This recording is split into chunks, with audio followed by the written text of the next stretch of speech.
कितनी अजीब और हैरानी की बात है कि जिस देश में कुरुक्षेत्र हुआ, जहां अर्जुन भगवान कृष्ण से सवाल पे सवाल करता रहा, उस देश में आज सवाल करना एक पाप है, एक जुर्म है।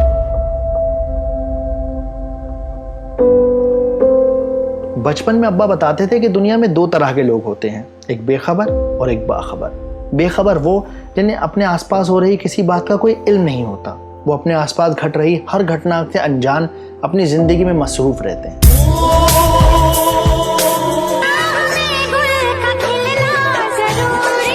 और कोई बोल रहा था सपना भी आई, सपना भी है क्या? गौमूत्र से तो अनेक प्रकार के जो घरों में गौमूत्र। फिर कभी मेरे प्यार पर शक मत करना।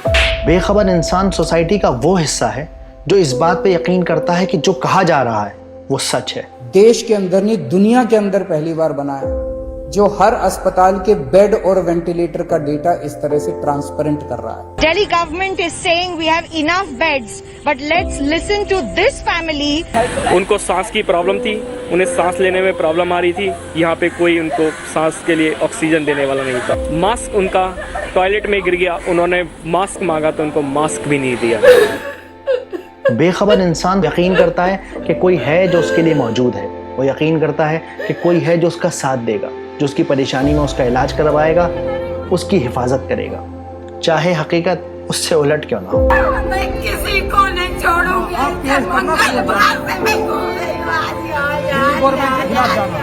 ये मेरे पापा हैं मिस्टर रमेश चंद, इनकी हालत बहुत ख़राब है। ये देखो जी, इनकी बॉडी जो है रात के 2:30 बजे से पड़ी हुई है। न्यूज वाले दिखाते हैं कि दिल्ली में 3 मरे 5 मरे, और अभी दिखा देता हूँ वहाँ एक मरीज है, कह रहा मेरा इलाज कर दो, लेकिन भाई साहब हिम्मत नहीं। मैं उनसे रिक्वेस्ट करता रहा, हाथ जोड़ता रहा कि आप एक बार देख लीजिए, उनकी सांस फूल रही है।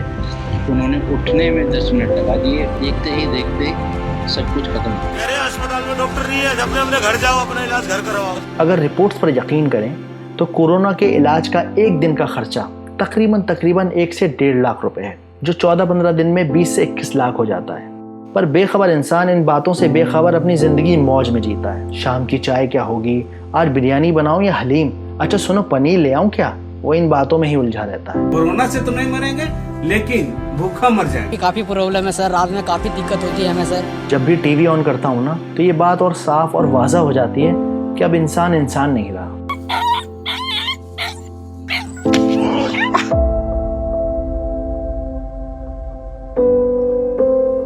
प्रेग्नेंट जानवर हो या इंसान, दोनों की इस जमाने में कोई कीमत नहीं। अक्सर सोचता हूं कि अब्बा ठीक कहते थे, बेखबर होना जितना आसान है, बाखबर होना उतना ही मुश्किल।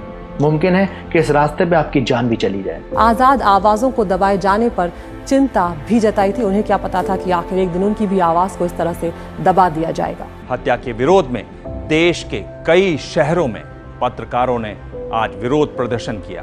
शायद इसीलिए मुझ जैसे और आप जैसे समझदार लोगों ने एक बीच का रास्ता निकाला। हम लोग ट्वीट्स को रीट्वीट्स करेंगे, वीडियो को वायरल कर देंगे, ऑनलाइन पिटीशन साइन करवाएंगे, इंस्टा पर ब्लैक पिक्चर लगाएंगे। पर सच्चाई यह है कि ऐसा करने से हम अपने सवाल पूछते ज़मीर को तो सुकून दे सकते हैं, पर बदलाव नहीं ला सकते। न इन बातों से कभी बदलाव आया है, न कभी आएगा, कम से कम इस मुल्क में तो नहीं। एक मजेदार किस्सा सुनाता हूं, बहुत साल पहले सुना था, आप भी सुनिए। तो हुआ यूं कि एक मुसलमान घर में एक लड़का पैदा हो गया। लड़के के खतने करवाने थे तो लड़के के दादा ने नाई को बुलवा लिया। नाई आया, उसने अपना ब्लेड निकाला तो दादा ने नोटिस किया कि नाई के ब्लेड पे जंग लगा हुआ है। ये देख के दादा को तेज गुस्सा आ गया। दादा ने उससे झाड़ते हुए कहा कि ए बेवकूफ, तू क्या खतने करेगा, तेरे तो खुद के दिमाग के खतने हो रखे हैं, चल भाग यहां से, गधा कहीं का। दिमाग के खतने उस वक्त नहीं समझ सका, अब शायद कुछ समझने लगा। हमारे देश में अंधविश्वास से कोरोना को माई बनाकर मारने का काम शुरू हो चुका है। पाकिस्तान में इमरान और उनके शागिर्दों के दिल में मोदी के नाम का डर इस कदर है कि उनके पसीने छूट रहे हैं। तो पाकिस्तान अब वीडियो को आतंकी बनाकर भारत भेज रहा है। चीन पर मोदी को घेरा, अपनों ने मुंह फेरा।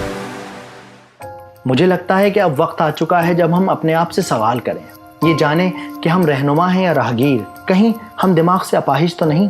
शायद वो वक्त बहुत पहले गुजर गया जब हमें ये सवाल पूछ लेना था, पर अब भी देर नहीं हुई है। हम किस सिमत खड़े होना चाहते हैं ये जानना बहुत ज़रूरी है। हम बेखबर हैं या बाखबर, ये पता होना बहुत ज़रूरी है।